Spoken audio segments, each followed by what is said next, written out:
I've always been a night owl. I often took the last subway home and enjoyed the rhythmic clatter of the rails.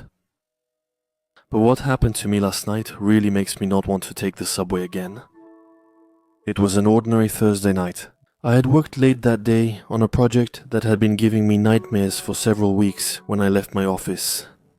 The streets were nearly empty and an unusual silence covered the city. I had run quickly to the station and taken the escalator, which led underground. The one at the station was really long, but luckily my headphones gave me the entertainment I needed, my favorite playlist and some solitude. Nothing was better in my opinion. What I liked most about that station was its modern design.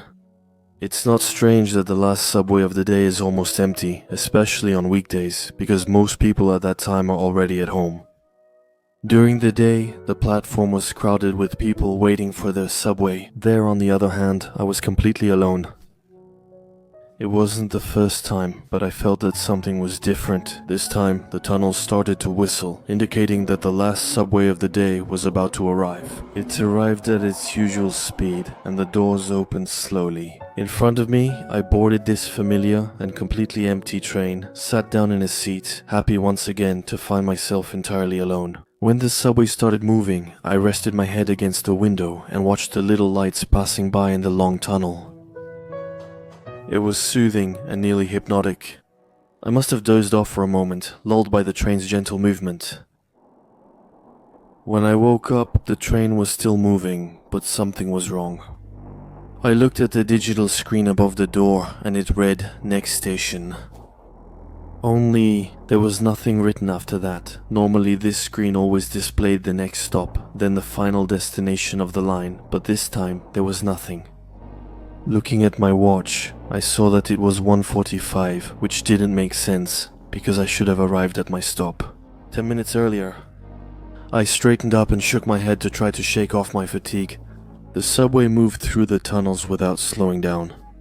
However, the lights that usually illuminated them were so hard to see that the outside was almost completely shrouded in darkness. Leaning over to look through the glass partitions between the cars, I saw they were also completely empty. I felt like the only passenger on this subway. At that moment, an idea came to me. There must be someone driving this subway. But was I just whispering to myself? I walked to the end of the train and pressed the button to talk to the driver, but no one answered. All I could hear were little electric noises. So I grabbed my phone to try to make a call, but it showed that I had no signal. Recently, the city began upgrading the underground phone network, but some stations still lacked it. Finding myself without any means of communication threw me into a state of panic. I quickly moved to the other end of the car, hoping to unlock the partition door. Luckily, it opened easily, and I was able to get into the next car. As I had noticed earlier when I leaned over, it was indeed empty. And all the other train cars I entered after that were empty as well. From the first to the last, which makes 7 cars in total. The usually comforting rumble of the subway had become heavy and oppressive, and outside, the darkness was taking up more and more space. So I went back to my seat, and tons of thoughts flooded my mind. I felt like I was becoming claustrophobic. Regular flashes of light cast odd, shifting shadows in the subway car as it moved.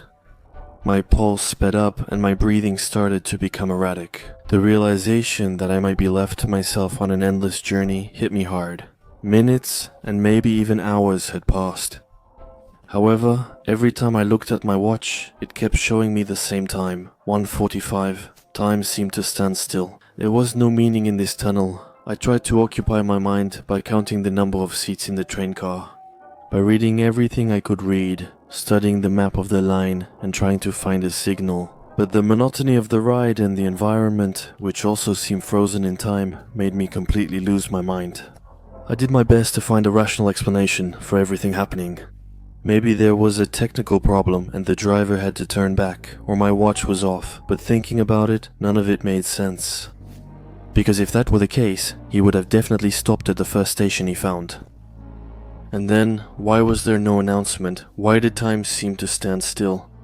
All the questions that came to my mind were more disturbing than the last. So I decided to search the train again, but this time more slowly and more carefully. I checked every seat, every corner, looking for a sign of life, and that's when I noticed. There was absolutely nothing, and what I mean by that is there was no paper on the floor, not a speck of dust, no stains on the seats. It was literally the cleanest subway I had ever seen. Desperate, and I pulled the emergency alarm. By doing that, I was convinced the train would stop, but absolutely nothing happened. It was as if the emergency system had been deactivated. I was exhausted, hungry, and increasingly thirsty. I returned and collapsed into my seat, my body trembling from fear and fatigue. I looked out the window, hoping to see anything that could break the monotony of that lightless landscape. But there was nothing, just emptiness, dark and lifeless, that seemed to have no end. My thoughts started to become stranger, and I recalled every decision that had led me to that very moment. I thought about my family, my friends, and the life I had taken for granted. A deep sense of regret overwhelmed me. I even felt like I was running out of air, like I was suffocating. As what felt like hours kept passing by, I started to question my sanity. Was it possible that what I was experiencing right now was just a product of my imagination? Was I stuck in some kind of nightmare? After all, I had fallen asleep very quickly. After getting on the subway, the ambient noise had become deafening. The only sound was the clacking of the rails. That same noise that relaxed me earlier now sounded like the ticking of a clock, like a countdown announcing the arrival of a terrible fate. Then, in a moment of clarity, I remembered my phone. Maybe this time I would finally have a signal. I walked throughout the subway with my arm raised, but it was pointless. I tried again and again for a length of time I couldn't even define anymore, but once again it didn't work at all. My throat was parched and my stomach growled. I searched my backpack and miraculously found half a granola bar and a bit of water left in a small bottle. It wasn't much, but it was clearly the best find I'd made at that moment as I was savoring my meager meal. I kept telling myself that the train was acting like a living being, a kind of mechanical animal that had trapped me in its belly and was, at that moment, digesting me, slowly. The idea was absurd, but in my state, it seemed entirely plausible. Time kept passing in my mind, but still, my watch always showed the same time. I was way too anxious to be able to sleep. My sense of reality was slipping, and my thoughts grew increasingly fragmented and irrational. It was as if, little by little, my mind was starting to completely fade away. I had to focus. I had to find a way to get out of there. I got up and walked to the driver's cabin and pounded on the door with all my strength. "Is anyone there? Please, help me." My voice echoed against the walls of the train, and I didn't get any response. I collapsed against the door, and tears of despair started rolling down my cheeks. I knew what was going to happen. This train would never stop, and I would probably stay here for the rest of my life, until the train ran out of food. At that moment, I was about to let myself be overwhelmed by anxiety, to completely let go. When the train started to slow down, I was overwhelmed with such happiness that my heart began to race. Was it possible? Was I finally going to leave? I got up and pressed my face against the nearest window, trying to spot the slightest change. The tunnel was still dark, but I could see a faint light at the end of it, and then the miracle happened. A few moments later, the subway finally stopped, and through the loudspeaker, a monotone voice announced the last stop, asking all passengers to get off. The doors opened and I was able to step onto the platform. Just like the departure station, this one was deserted and silent. Once again, I was completely alone. But despite my fatigue and exhaustion, I didn't hesitate and started running toward the escalator. At first I climbed the steps normally, then 2 at a time, and finally 3 at a time. My heart was pounding, both from fatigue and anticipation. With every step, the underground oppression faded. I was finally beginning to glimpse my possible freedom. I felt it was no longer far away. Then, after a few seconds, I finally managed to reach the top of the escalator. I swiped my card at the terminal, my hands trembling, and ran outside, taking in the fresh air with deep breaths. I was out of breath, but the gentle night breeze softly caressed my face, which refreshed and invigorated me.